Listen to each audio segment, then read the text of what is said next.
ತುಮಕೂರು ದಾವಣಗೆರೆ ನೇರ ರೈಲ್ವೆ ಮಾರ್ಗ ನಿಲ್ದಾಣ ನಿರ್ಮಾಣ ಹಳಿ ಹಾಕುವ ಕಾರ್ಯಕ್ರಮ ಆರಂಭ. ರೈಲು ಓಡಾಟ ಯಾವಾಗ? Hello friends, welcome back to I five Kannada YouTube channel. ನಾನು ನಿಮ್ಮ ವಿಕ್ಕಿ. ವೀಕ್ಷಕರೇ, ದಾವಣಗೆರೆ, ಚಿತ್ರದುರ್ಗ, ತುಮಕೂರು ಜಿಲ್ಲೆಗಳ ಜನರ ಬಹುಕಾಲದ ಕನಸು ನೆನಸಾಗ್ತಾ ಇದೆ. ದಾವಣಗೆರೆ ಜಿಲ್ಲೆಯ ಭೂಸ್ವಾಧೀನ ಕಾರ್ಯ ಮುಗಿತಾಗಿದೆ. ರೈಲ್ವೆ ಸ್ಟೇಷನ್ ನಿರ್ಮಾಣ ಕಾರ್ಯವು ಭಾರದಿಂದ ಸಾಗ್ತಾ ಇದೆ. 2 ವರ್ಷಗಳಲ್ಲಿ ರೈಲುಗಳ ಸಂಚಾರ ಆರಂಭವಾಗುವ ನಿರೀಕ್ಷೆ ಇದಾಗ್ತಾ ಇದೆ. ಈ ರೈಲ್ವೆಯಿಂದಾಗಿ 3 ಜಿಲ್ಲೆಗಳ ಸಂಪರ್ಕ ಸುಲಭವಾಗ್ತಾ ಇದೆ. ಪ್ರವಾಸೋದ್ಯಮಕ್ಕೂ ಅನುಕೂಲ ಆಗ್ತಾ ಇದೆ. ರಾಜಧಾನಿಗೆ ಪ್ರಯಾಣದ ದರವು ಕೂಡ ಕಡಿಮೆ ಆಗ್ತಾ ಇದೆ. ದಶಕಗಳ ಜನರ ಕನಸಾದ ದಾವಣಗೆರೆ, ಚಿತ್ರದುರ್ಗ, ತುಮಕೂರು ನೂತನ ರೈಲ್ವೆ ಮಾರ್ಗ ನನಸಾಗ್ತಾ ಇದೆ. ವೀಕ್ಷಕರೇ, ನಿಮಗೆಲ್ಲ ಗೊತ್ತಿದೆ, ದಾವಣಗೆರೆ ಜಿಲ್ಲೆ ವ್ಯಾಪ್ತಿಯಲ್ಲಿ ಭೂಸ್ವಾಧೀನ ಕಾರ್ಯ ಮುಕ್ತಾಯವಾಗ್ತಾ ಇರೋದು. ಸ್ಟೇಷನ್ಗಳ ನಿರ್ಮಾಣ, ಹಳಿ ಹಾಕುವ ಕಾರ್ಯಕ್ರಮ ಶುರುವಾಗ್ತಾ ಇದೆ. ಇನ್ನೆರಡು ವರ್ಷಗಳಲ್ಲಿ ರೈಲು ಓಡಾಡಬಹುದು ಎಂದು ಅಂದಾಜಿಸಲಾಗ್ತಾ ಇದೆ. ಈ ಯೋಜನೆ 3 ಜಿಲ್ಲೆಗಳ ಜನರ 4-5 ವರ್ಷಗಳ ಕನಸು. ಸಾಕಾರಕ್ಕಾಗಿ ರೈಲ್ವೆ ಹೋರಾಟ ಸಮಿತಿ ರೂಪಿಸಿಕೊಂಡು ಹೋರಾಟ ಮಾಡ್ತಿದ್ರು. 3 ಜಿಲ್ಲೆಯ ಜನರಿಗೆ ಕೂಗಿಗೆ ಸ್ಪಂದಿಸಿ ಮೊದಲ ಏಕಮುಖ ಹಳಿಗೆ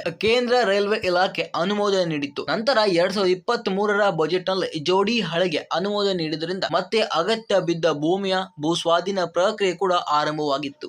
ಈಗ ದಾವಣಗೆರೆ ಜಿಲ್ಲೆಯ ವ್ಯಾಪ್ತಿಯಲ್ಲಿರುವಂತಹ ಅಗತ್ಯವಾಗಿರುವ ಎಲ್ಲಾ ಭೂಮಿ ವಶಿಸಿಕೊಂಡು ಜಿಲ್ಲಾಡಳಿತ ರೈಲ್ವೆ ನೀಡುವುದಾಗಿ ಕಾಮಗಾರಿ ಆರಂಭವಾಗಿ ಮುಗಿಯುವ ಹಂತಕ್ಕೆ ಬಂದ ತಲೆ ಎತ್ತಿದೆ ರೈಲ್ವೆ ಸ್ಟೇಷನ್. ಹೌದು ಸ್ನೇಹಿತರೆ, ದಾವಣಗೆರೆ ತಾಲೂಕಿನ ಹೆಬ್ಬಾಳು ಬಳಿ ಈಗಾಗಲೇ ರೈಲ್ವೆ ಸ್ಟೇಷನ್ ಕಾಮಗಾರಿ ಮುಗಿಯುತ್ತಾ ಬಂದಿದೆ. ಸ್ಟೇಷನ್ ಸಿದ್ಧವಾಗ್ತಾ ಇದೆ. ಚಿತ್ರದುರ್ಗ ಜಿಲ್ಲೆಯ ಭರಮಸಾಗರವರೆಗೂ ಎಲ್ಲೆಲ್ಲಿ ಅಗತ್ಯವಿದೆಯೋ ಅಲ್ಲೆಲ್ಲಿ ಬ್ರಿಡ್ಜ್ ನಿರ್ಮಾಣ ಕಾಮಗಾರಿಯು ಕೂಡ ಪೂರ್ಣಗೊಂಡಿದೆ. ಈಗ ಹಳಿ ಹಾಕುವ ಕಾಮಗಾರಿ ಆರಂಭವಾಗ್ತಾ ಇದೆ. ಕ್ರೇನ್ ನಲ್ಲಿ ಹಳಿ ಜೋಡಣೆ ಸರಿ ಎಲ್ಲವೂ ಯಂತ್ರಗಳ ಮೂಲಕ ನಡೆಯುವುದರಿಂದ ದಾವಣಗೆರೆ ಜಿಲ್ಲೆಯ ವ್ಯಾಪ್ತಿ ಹಳಿ ಹಾಕುವ ಕಾಮಗಾರಿ ಇನ್ನೊಂದು 6 ತಿಂಗಳಲ್ಲಿ ಮುಗಿಯಬಹುದೆಂದು ಅಂದಾಜಿಸಲಾಗ್ತಾ ಇದೆ. ಹಾಗಾದ್ರೆ ನೀವು ಕೇಳುವುದು, ಯಾವಾಗ ರೈಲ್ವೆ ಸಂಚಾರ ಆರಂಭವಾಗುವ ಸಾಧ್ಯತೆ ಇದೆ ಅಂತ. ಇನ್ನು ಚಿತ್ರದುರ್ಗದ ಗಡಿಗೆ ಹೊಂದಿಕೊಂಡಿರುವಂತಹ ಭರಮಸಾಗರ, ಚಿತ್ರದುರ್ಗ, ಹಿರಿಯೂರು ನಡುವೆ ಮತ್ತು ಹಿರಿಯೂರು, ಶಿರಾ ಹಾಗೂ ತುಮಕೂರು ನಡುವೆ ಅಲ್ಲಲ್ಲಿ ಭೂಮಿ ವಶಕ್ಕೆ ಪಡೆದುಕೊಳ್ಳುವುದು ಬಾಕಿ ಇದೆ. ಈ ಕೆಲಸವು ವೇಗ ಪಡೆದುಕೊಂಡ್ರೆ ಕಾಮಗಾರಿಗೂ ಬೇಗ ಮುಗಿಯಲಿದೆ. 2 ವರ್ಷಗಳಲ್ಲಿ ಈ ಎಲ್ಲಾ ಕಾಮಗಾರಿ ಮುಗಿದು ಚಿಕ್ಕಬುಕ್ಕು ರೈಲಿನ ಸದ್ದು ಈ ಮಾರ್ಗದಲ್ಲಿ ಮೊಳಗಲಿದೆ. 2010ರಲ್ಲಿ ಅನುಮೋದನೆಗೊಂಡಿದೆ. ಹೌದು ಸ್ವಾಮಿ, ಈ ರೈಲ್ವೆ ಯೋಜನೆ ನಿನ್ನೆ ಮೊನ್ನೆ ಅಥವಾ ಅಚ್ಚೆ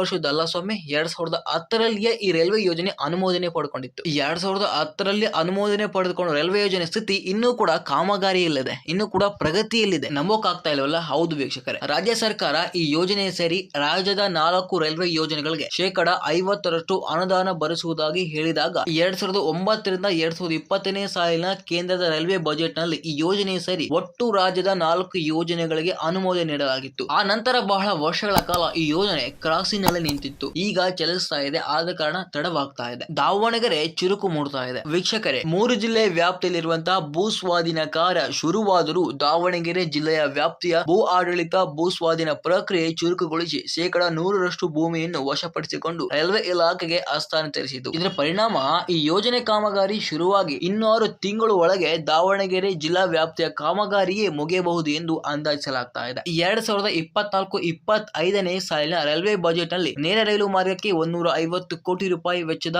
ಈ ಅನುದಾನ ಒದಗಿಸಲಾಗಿದೆ. ಈ ಕಾಮಗಾರಿ ಕೂಡ ಈಗ ನಡೀತಾ ಇದೆ. ಯೋಜನೆಗೆ ದಾವಣಗೆರೆ ಜಿಲ್ಲೆಯ ಅಗತ್ಯವಿರುವಂತಹ ಎಲ್ಲಾ ಭೂಮಿಯನ್ನು ವಶಪಡಿಸಿಕೊಂಡು ರೈಲ್ವೆಗೆ ಹಸ್ತಾಂತರಿಸಲಾಗಿದೆ. ಜಿಲ್ಲೆಯ ವ್ಯಾಪ್ತಿಯಲ್ಲಿ ಹಳಿ ಹಾಕುವ ಕಾಮಗಾರಿ ಕೂಡ ಶುರುವಾಗಿದೆ. ರೈಲ್ವೆ ಬ್ರಿಡ್ಜ್ ನಿರ್ಮಾಣ ಆಗ್ತಾ ಇದೆ. ಕೆಲ ಸ್ಟೇಷನ್ಗಳು ತಲೆ ಎತ್ತಾ ಇದೆ. ಈಗ ಹಳಿ ಹಾಕುವ ಕಾಮಗಾರಿ ಕೂಡ ನಡೀತಾ ಇದೆ. 2 ವರ್ಷಗಳಲ್ಲಿ ರೈಲ್ವೆ ಓಡುವ ಅಂದಾಜಿಸಲಾಗಿದೆ. ಸಾಕಷ್ಟು ಜನ ಕೇಳ್ತಾರೆ, ಏನ್ ಗುರು ಇದರಿಂದ ಅನುಕೂಲ ಅಂತ. ನೋಡಿ, ಈವರೆಗೂ ರೈಲ್ವೆ ಸೇವೆಯನ್ನು ಕಾಣದ ಹಿರಿಯೂರು, ಶಿರಾ ನಗರಗಳು ಸೇರಿ 3 ಜಿಲ್ಲೆಯ 106 ಹಳ್ಳಿಗಳಿಗೆ ರೈಲು ಕಾಣಲಿದೆ. ಸೆಕೆಂಡ್ ಪಾಯಿಂಟ್, ಚಿತ್ರದುರ್ಗ ಕೋಟೆ, ಹಿರಿಯೂರು, ವಿವಿ ಸಾಗರ, ಶಿರಾಕೋಟೆ ಪ್ರವಾಸಿ ತಾಣವಾಗಿ ಬೆಳೆಸಲು ಸಹಕಾರಿ ಆಗ್ತಾ ಇದೆ. ನೆಕ್ಸ್ಟ್ ಪಾಯಿಂಟ್, ಪ್ರೆಸೆಂಟ್ ಸಿಚುವೇಶನ್ ಯಾವ ರೀತಿ ಇದೆ ಅಂದ್ರೆ ರಾಜಧಾನಿಗೆ 324 ಕಿಲೋಮೀಟರ್ ಪ್ರಯಾಣಿಸಬೇಕು. ಈ ಮಾರ್ಗವಾದ್ರೆ 265 ಕಿಲೋಮೀಟರ್ ಆಗಲಿದೆ. ನೆಕ್ಸ್ಟ್ ಪಾಯಿಂಟ್, ಸಮಯ, ಇಂಧನ ಉಳಿತಾಯ, ಗೂಡ್ಸ್ ರವಾನೆ ಕೂಡ ಅನುಕೂಲ ಆಗ್ತಾ ಇದೆ. ಈ ರೈಲ್ವೆ ಬಗ್ಗೆ ನಿಮ್ಮ ಅಭಿಪ್ರಾಯ ಕಮೆಂಟ್ ಮಾಡಿ, ಹಾಗೂ ನಿಮಗೆ ಬೇಕಿರುವಂತಹ ರೈಲ್ವೆ ಇನ್ಫಾರ್ಮೇಶನ್ ಕಮೆಂಟ್ ಮಾಡಿ. ಇನ್ನು ಇದೇ ತರ ರೈಲ್ವೆ ರಿಯಾಲಿಟಿ ವಿಡಿಯೋಗೋಸ್ಕರ ನಮ್ಮ ಐ5 ಕನ್ನಡ ಚಾನೆಲ್ ಸಬ್ಸ್ಕ್ರೈಬ್ ಮಾಡಿಕೊಳ್ಳಿ. ಮತ್ತೆ ಸಿಗೋಣ